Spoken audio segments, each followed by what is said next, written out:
From the previous clip, the common mistake is, as I'm here, I block the elbow, I touch my shoulder on the ground, I'm kind of lifting him and put, they don't use enough the bottom leg, okay? So what happens, they kick with the top leg and the partner falls really far. So it becomes kind of hard for me to successfully follow through to the mount without being bit with a lot of room and somewhat of a difficulty to get over. So one more time.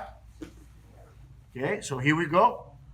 Elbow on the ground, foot on the ground. You start swimming and turning, then elbow on the ground, move in front of him if need be. And here you control the elbow, shoulder on the ground. Look, I pull him to me and I pull his inside leg. See how much closer he is?